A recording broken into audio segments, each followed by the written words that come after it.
Inverting নন inverting অপ amp. আমাদের বিভিন্ন পরীক্ষার মাঝে মধ্যে দেখা যায় যে কিছু কোশ্চেন হয় অনেকটা এরকম।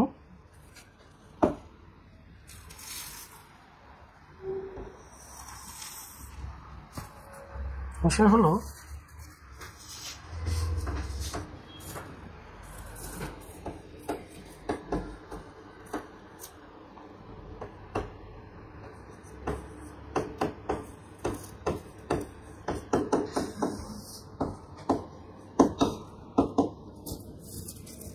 draw an inverting op amp। Similarly কোশ্চেনটা এরকম হয়,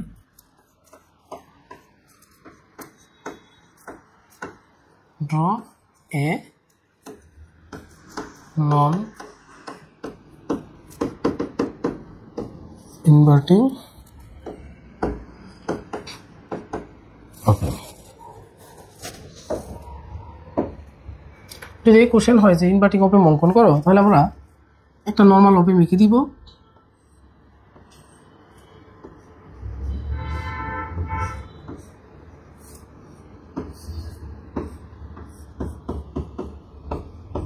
যার ইনভার্টিং টার্মিনালে থাকবে ইনপুট। যদি ইনভার্টিং ইনপুট থাকে, অর্থাৎ সে নন ইনভার্টিং থেকে যদি হায়ার হয়, তাহলে সেটা ইনভার্টিং অপ অ্যাম্প। আর যদি বলে ড্র নন ইনভার্টিং অপ অ্যাম্প, সেক্ষেত্রে নন ইনভার্টিং অপটা কীরকম হবে? Almost same.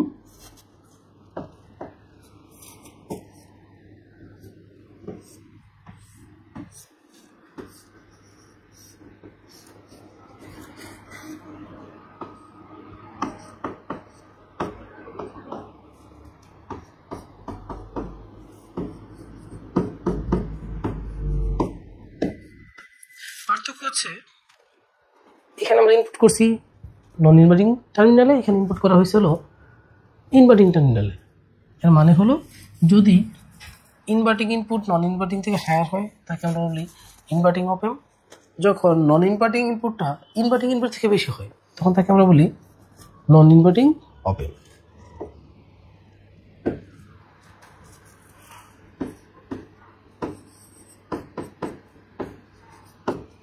এই কোশ্চেনটা মাঝে মধ্যে এইভাবেও করে যে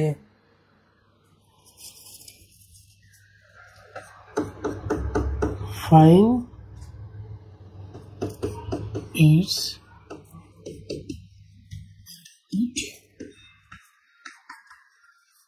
voltage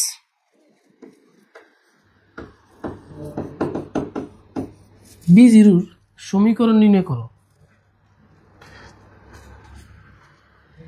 তো যে কোনো অপ অ্যাম্পের ভিতরে সেটা ম্যাথই হোক আর প্রমাণ হোক, যদি বলা হয় যে যাই নির্ণয় করতে বলো, আমাদের কাজ হলো অ্যাপ্লিকেবল লোডে কেসিএল প্রয়োগ করা।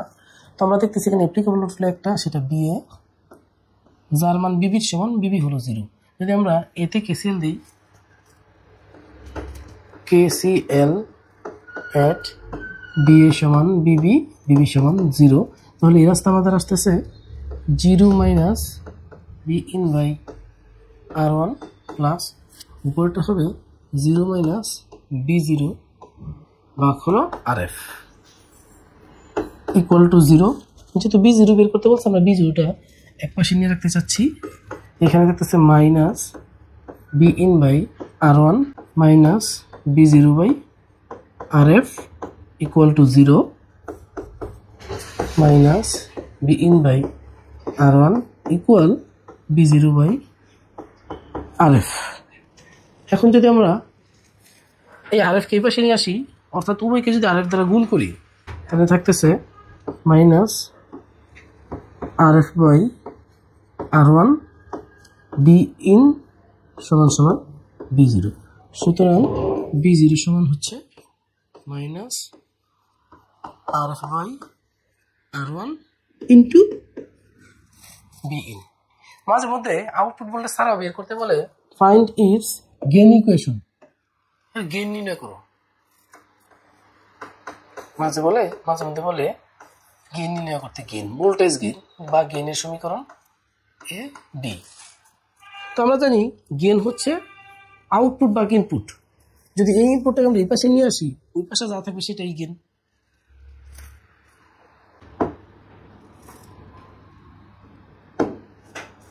তাহলে এটাকে আমরা এভাবে লিখি B0 divided by be in, তাহলে ওই পাশে থাকতেছে মাইনাস RF বাই R1।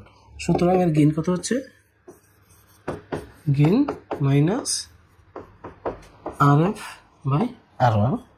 এই মাইনাসটা মূলত আসার কারণ হলো এটা একটা ইনভার্টিং অপ অ্যাম্প। সিমিলার কোশ্চেন ওইখানেও হইতে পারে যে 2 নম্বরে ফাইন্ড ইটস B0, 3 নম্বরে find its gain equation, gain নির্ণয় করো। এখন যদি আমরা পুনরায় আবার এখানে কেসিএল প্রয়োগ করি, এটা হলো BA, এটা হলো BB। আমাদের অ্যাপ্লিকেবল নোট একটাই, সেটা হচ্ছিল BA। তো BA তে কেসিএল দিই, KCL at BA। তো এবার কিন্তু B আর BB সমান, BB সমান কিন্তু B ইন, BA সমান BB, BB সমান B ইন। তাহলে এই ব্রাঞ্চের কারেন্ট কি হবে? BA মাইনাস 0 বাই R1। তো BA না লিখে আমরা লিখে দিতে চাচ্ছি B in minus 0 divided by R1। ফিডব্যাকের যে কারেন্ট হবে সেটা হবে B in minus B0 divided by RF। আর এই কারেন্ট তো সবসময় শূন্য, ইকুয়ালটা আমরা লিখে দিলাম 0। আমরা এখান থেকে চাচ্ছি আউটপুট ভোল্টেজের সমীকরণ, সেজন্য এটা আমরা সুন্দর করে সাজিয়ে লিখি। BN বাই R1 লিখতে পারি, প্লাস এই RF যেহেতু BN এর নিচেও B0 এর নিচেও আমরা আলাদা করে লিখতে পারি BN by RF minus B0 by RF। কেননা আমরা এখান থেকে লসাগু নিলে পুনরায় আবার এটাতে ফিরে যেতে পারি। আমরা চাই B0, তাহলে B ইন ভাগ R1 প্লাস B ইন ভাগ RF। এটা ওই পাশে নিয়ে গেলে হবে B0 বাই RF। যদি RF এই পাশে গুণ করে দিই ওই পাশে, তাহলে ওই RF কাটা যাবে, এখানে চলে আসবে কি RF by R1 B in plus RF divided by RF B in equal to B0। RF কেটে ফেললে হয় 1, আর এখান থেকে আমরা B ইন কমন নেই, তাহলে থাকতেছে কি? এখানে থাকবে হলো 1, এখানে থাকবে RF বাই R1, অথবা আমরা যদি পরে সাজাই সেক্ষেত্রে এখানে থাকবে RF by R1 plus 1 equal to B0। সুতরাং B0 সমান দাঁড়াচ্ছে 1 plus RF by R1 B in. যদি এখান থেকে আমরা গেইন নির্ণয় করতে বলে, তো গেইন হবে কোনটা? এই পাশে আউটপুট, ইনপুট যদি আমরা এই পাশে নিয়ে আসি, তো আমরা জানি output voltage divided by input voltage হলো গেইন। তাহলে গেইন সমান থাকবে কত? Gain equal to B0 divided by B in, যার মান আসবে 1 প্লাস RF বাই R1। এই হলো গেইনের সমীকরণ। মাঝে মধ্যে এখান থেকে আসে যে ডিজাইন করো, ডিজাইন কিরকম? যে ডিজাইন করতে বললো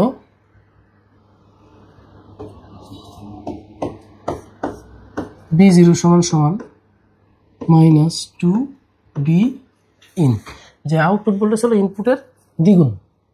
অপ অ্যাম্পের আউটপুটের ইকুয়েশন হলো ইনভার্টিং এর ক্ষেত্রে minus RF by R1 into B in. তাহলে B0 সমান আমি চাই 2 B ইন, এই পাশে B0 আছে, ওই পাশে B ইন আছে। তাহলে RF এবং R1 এর মান এমনভাবে আমরা চুজ করব যেন এটা হয় 2। তাহলে আমরা যদি RF এর মান R1 এর দ্বিগুণ বসাই, যে কোনো মান বসাই, তাহলে আমরা পেয়ে যাব এখানে 2। এখানে যদি আমরা 1 বসাই, এখানে বসাবো হলো 2, এখানে 2 বসালে এটা হবে 4, এখানে যে R বসাই এটা হবে 2R। আমরা সংখ্যা লিখতে পারি, আবার ভেরিয়েবল আকারেও লিখতে পারি।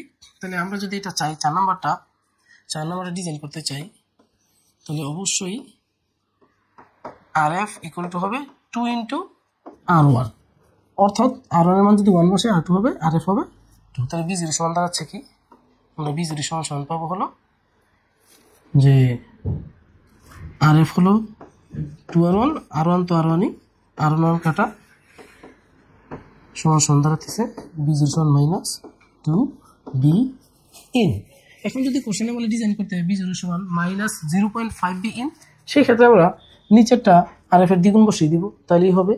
এখানে যদি বুঝতে কষ্ট হয় তাহলে আমরা লিখতে পারি এখানে 1, এখানে 2, এত সমস্যা নাই। সিমিলার ডিজাইন নন ইনভার্টিং এর ক্ষেত্রেও থাকতে পারে, যে নন ইনভার্টিং এর ক্ষেত্রে বললো যে এটা ডিজাইন করো যে B0 সমান 3B in B0 সমান 3B in ডিজাইন করতে বলা হলো। তো যেহেতু এটা নন ইনভার্টিং অপ এম্প, আমরা এর যে নন ইনভার্টিং অপ এম্প প্রয়োজন হবে এটা অনেকভাবে বুঝতে পারি। প্রথমত যেহেতু পজিটিভ দেওয়া আছে, আমরা ইনপুট যদি পজিটিভ দিই, আউটপুট পজিটিভ দিয়ে নন ইনভার্টার, অথবা কোশ্চেনে বলেই দিলে নন ইনভার্টারের জন্য ডিজাইন করো। তাহলে নন ইনভার্টিং এর জন্য যদি ডিজাইন করতে চাই, তো নন ইনভার্টিং এর আমাদের আউটপুট তো জানা আছে, B0 সমান সমান হয় 1 plus RF by R1 into B in। তো এখানে ডিজাইনের পার্টের ভিতরে B0 তো B0 জায়গায় আছে, B নো B এর জায়গায় রয়ে গেছে, 3 আসছে কার জায়গায়, 3 হলো 1 প্লাস RF বাই R1 এর জায়গায়। তাহলে অলরেডি কিন্তু 1 এর সাথে 1 যোগ আকারে আছে। তাহলে আমাদের এই পার্টের মান যদি আমরা 2 বানাইতে পারি তাহলে কিন্তু 1 এর সাথে 2 যোগ হয়ে যাবে 3 বা 3। তাহলে RF এবং R1 এর মান কত বসালে আমরা 2 পেতে পারি।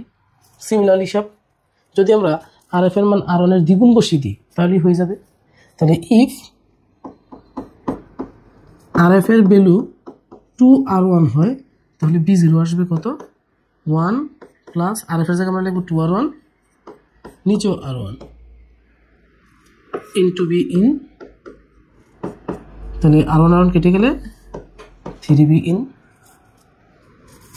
ইনভার্টিং অপ এম্প দিয়ে আমরা চাইলে এই গেইনের মান একের চেয়ে বেশিও করতে পারি, কমও করতে পারি। যখন এই গেইনের মান হবে একের চেয়ে বেশি, তাহলে এই অপ এম্পটা এমপ্লিফায়ার হিসেবে কাজ করবে। আর যদি সেটা একের চেয়ে কম হয়, ছোট হয়, তাহলে কিন্তু সেটা ডিক্রেস করবে, এমপ্লিফায়ার পরিবর্তে করবে ডিক্রেস। কিন্তু নন ইনভার্টিং এর ক্ষেত্রে দেখা যাচ্ছে কি যে এর 1 যোগ আকারে আছেই, আমরা এই আর এর মান যত কম বেশি করি না কেন সেটা একের সাথে এসে অ্যাড হবে। একের সাথে যদি অ্যাড হয় তাহলে গেইনের মান অলওয়েজ একের থেকে হাই হবে। মানে 1 থেকে হাই হলে এই নন ইনভার্টিং দ্বারা কখনোই আমরা ডিক্রেস করতে পারবো না, সে অলওয়েজ ইনপুটকে বর্ধিত করে আউটপুটে প্রদান করবে। তো মাঝে মধ্যে চাকরি পরীক্ষায় নবীর থেকে দেখা যায় যে আসে যে নন ইনভার্টিং অপ এম্পের গেইনের মান কত, অপশনে থাকে একের চেয়ে কম, একের চেয়ে বেশি, 1 বা 0। তখন আমাদের অ্যান্সারটা হবে 1 থেকে বেশি। এটা একটা ডিজাইনের পার্ট, মাঝে মধ্যে আসে অপ এম্প ডিজাইন করো। যদি ডিজাইনের পার্টটা আসে তাহলে কিন্তু আমাদের সম্পূর্ণ সমীকরণের প্রয়োজন নেই। আমাদের কাছে যদি এই আউটপুট সমীকরণটা জানা থাকে, অথবা যে ইনভার্টিং এর এবং নন ইনভার্টিং এর গেইন যেহেতু নবীর থেকে করে আসে, তাহলে গেইনটা আমাদের মনে রাখতেই হবে যে ইনভার্টিং এর গেইন হলো মাইনাস RF বাই R1, আর নন ইনভার্টিং এর গেইন হচ্ছে কত, 1 প্লাস RF বাই R1। তো যদি মনে থাকে তাহলে শুধু এই সার্কিটটাকে এখানে মান লিখে দিলেই হবে। যে এখানে যদি আমরা 2 লিখি, এখানে যদি আমরা 1 লিখি, যে 2 কিলো ফিডব্যাক রেজিস্ট্যান্স, 1 কিলোর ইনপুট রেজিস্ট্যান্স দিয়ে দিলেই আমরা কিন্তু B0 সমান -3B in পাবো। সিমিলার ক্যালকুলেশনটা এই সমীকরণের মাথা রেখে আমরা করতে পারি, অথবা গেইনের সমীকরণের মাথা রেখেও করা যেতে পারে। আমরা এখন একটা ম্যাথ করব,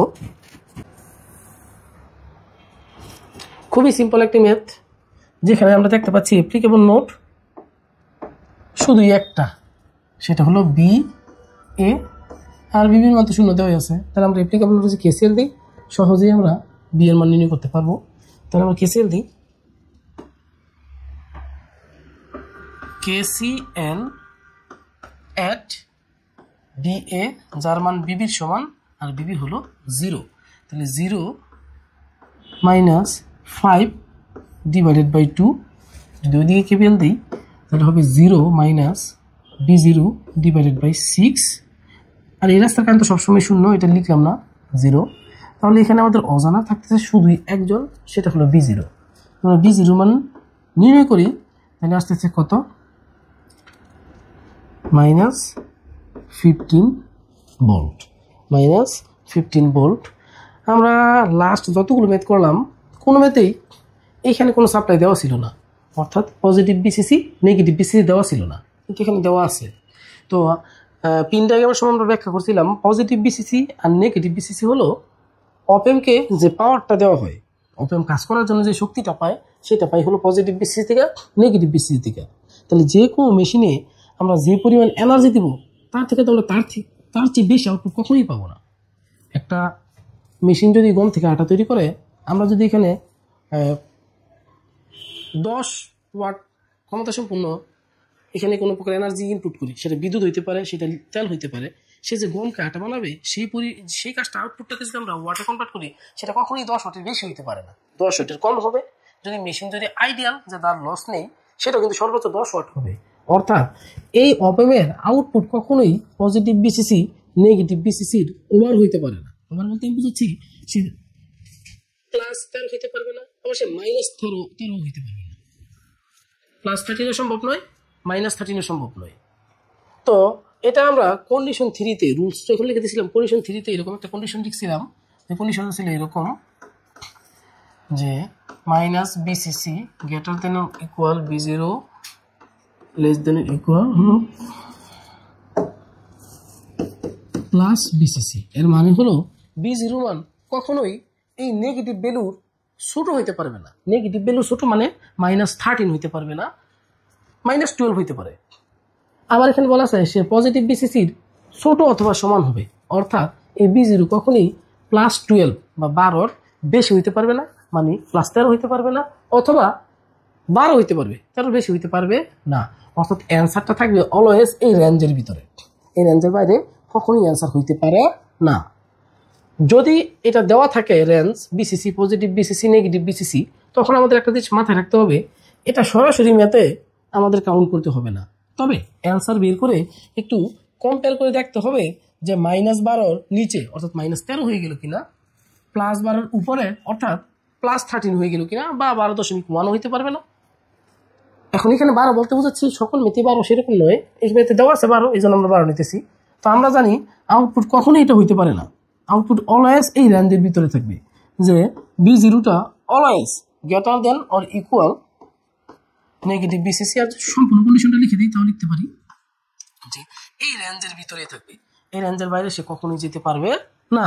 সুতরাং তাহলে আমাদের আউটপুট কত হবে? সুতরাং আমাদের আউটপুট B0 হবে -12 ভোল্ট। তবে যদি কোনো মেতে এই বিসিসি দেওয়া না থাকে সেক্ষেত্রে আমাদের অ্যান্সার যা আসবে আমরা সেটাই ধরে নিব, ওইটাই অ্যান্সার। তখন আমরা ধরে নিব যে এই স্যাচুরেশন ভোল্টেজটা মানে পজিটিভ বিসিসি নেগেটিভ বিসিসিটা আমাদের যে মান আসছে তার থেকে অনেক বড়। যদি দেওয়া থাকে তখন আর আমাদের সুযোগ নেই। তো আমরা বিগত কোশ্চেনগুলো যদি আমরা অ্যানালাইসিস করি তাহলে দেখবো যে অপেমের সিম্পল ম্যাথ আসলেও অলওয়েজ এখানে বিসিসি দেওয়া থাকে, আর অ্যান্সারগুলো অল টাইম এটা ওভার করে ফেলে অথবা নিচে চলে যায়। তখন আমাদের অ্যান্সারটা কমিয়ে স্যাচুরেশন অ্যান্সার অর্থাৎ পজিটিভ বিসিসি, পজিটিভ আসলে পজিটিভ বিসির সাথে কম্পেয়ার করবো, নেগেটিভ আসলে নেগেটিভ বিসির সাথে কম্পেয়ার করে ওই অ্যান্সারটাই দিব।